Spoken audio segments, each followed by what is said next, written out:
பிரியமான சகோதர சகோதரிகளே, உங்கள் அனைவருக்கும் என் அன்பார்ந்த வணக்கம். கிறிஸ்துவின் நாமத்தினாலே அவருடைய சத்திய சுவிசேஷங்களை நாம் தியானிக்க இந்த வேளையிலே கர்த்தர் நம்மை தெரிந்து கொண்டிருக்கிறார். அவருடைய பரிசுத்த நாமத்துக்கு கொடான கொடி ஸ்தோத்திரம்.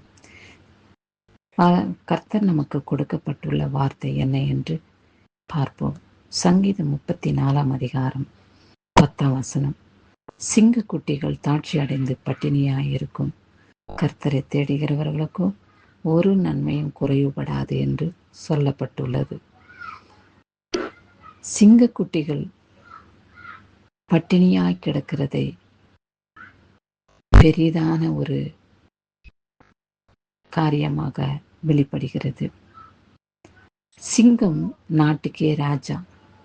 அந்த ராஜா பிள்ளைங்களே ஆகாரம் இல்லாமல் பட்டினியாய் இருப்பது நம்ப முடியாத ஒரு செயல்பாடாக இருக்கிறது. இந்த நாட்டுக்கு ராஜாவாகிய சிங்கம் இறை தேடி திரிகையிலே பிள்ளைகளுக்கு கொடுக்க வேண்டிய ஆகாரம் கிடைக்காதபடி சிங்கம் வேதனைப்படும், துக்கப்படும். அதுபோல மனித வாழ்க்கையிலும் கூட மிகவும் வசதி வாய்ந்த பிள்ளைகள் பட்டினியாய் இருந்தாலும் கூட, அவர்களுக்கு ஆகாரம் கிடைக்கவில்லை என்றாலும் கூட, கர்த்தரை தேடுகிறவர்களுக்கோ கர்த்தரை நம்பி விசுவாசிக்கிறவர்களுக்கோ ஆகாரம் குறைபாடே ஏற்படாது என்று வேதத்தின் மூலமாய் நமக்கு வெளிப்படுத்தியிருக்கிறார். சிங்கக்குட்டிகளே பட்டினியாய் இருந்தாலும் கூட என்னை நம்பி இருக்கிற பிள்ளைகள் ஒருபொழுதும் குறைவுபடுவதில்லை, வேதனையோடு துக்கத்தோடு வாழ்ந்து வருவதில்லை, குறைச்சலோடு நிலைத்து நிற்பதும் இல்லை என்று கர்த்தர் சொல்லியிருக்கிறார். அவருடைய வார்த்தையை நாம் விசுவாசித்து நடந்து கொண்டால், என் மகனே, என் மகளே, நீ படும் பிரயாசங்களை நான் அறிந்திருக்கிறேன். நீ விரும்புகிறதான காரியங்கள் உனக்கு கொடுக்கப்படும். என்னை தேடுகிற பிள்ளைகளை நான் ஒருபொழுதும் கைவிட மாட்டேன். ஒரு நாளும் அவர்களை விட்டு விலகிடவும் மாட்டேன் என்று கர்த்தர் சொன்ன வார்த்தையை கவனித்து கேட்போம். நமக்கு எந்த விதமான துக்கமும் துயரமும் நம்மளை தொடாதபடி, நம் சரீரத்தில் எந்த விதமான வியாதியும் அணுகாதபடி அவருடைய இரத்த கோட்டைக்குள்ளே முற்றிலுமாய் நம்மை கர்த்தர் மூடி மறைத்து பாதுகாத்து ரட்சிக்கிறார். அவருடைய மகிமைக்குள் பிரவேசிக்க கர்த்தர் நம்மை அழைக்கிறார்.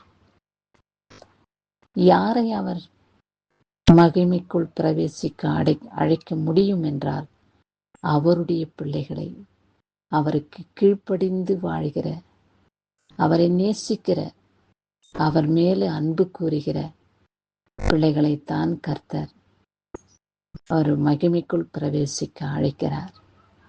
ஒரு நன்மையும் குறைவுபடாமல் காத்துக்கொள்ள அவர் செட்டைகளின் நிழலிலே மூடி மறைக்கிற தேவனாக இருக்கிறார். ஆகையாலே நாம் அவரை விசுவாசித்து அவரை மேன்மைப்படுத்தி அவர் நம்முடைய வாழ்க்கையிலே முக்கியத்துவம் கொடுக்கக்கூடிய மக்களாய் வாழும் பொழுது அவரும் நமக்கு மேன்மையான ஆசீர்வாதத்தை கொடுக்க காத்திருக்கிறார். அவருடைய மகிமை மகா பெரியது. அவருடைய வல்லமை சொல்ல முடியாதது. அப்பேற்பட்ட ஆசீர்வாதங்களை அவர் பிள்ளைகளுக்கு கொடுத்து அவர்களை காத்து கொள்ளுகிறார் என்று நாம் விசுவாசிக்க வேண்டும். ஆமாண்டவரே, சிங்கக்குட்டிகள் தாட்சி அடைந்து பட்டினியாயிருக்கும்.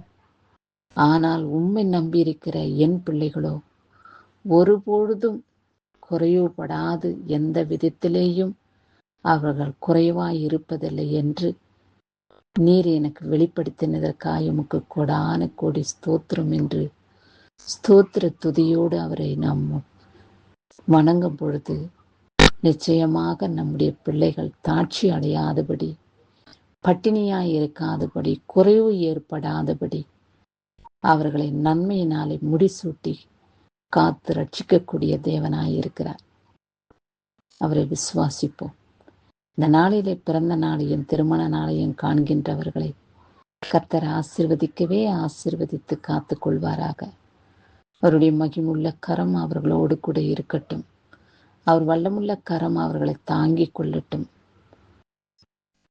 இயேசு கிறிஸ்துவை நீங்கள் நம்பி வாழும் பொழுது உங்களுக்கு ஒரு குறையும் இன்றி உங்களையும் உங்கள் குடும்பத்தாரையும் அவர் பாதுகாத்து போஷித்து வழிநடத்தி ரட்சிக்கக்கூடிய தேவனாய் இருக்கிறார் என்று விசுவாசியுங்கள். உங்கள் விசுவாசத்தின்படியே உங்களுக்கு ஆக கடவது என்று உங்களை நன்மையினாலே முடிசூட்டி காத்து கொள்வார். கிறிஸ்துவுக்கே சதா காலங்களிலும் மகிமை உண்டாகட்டும். ஆமேன்.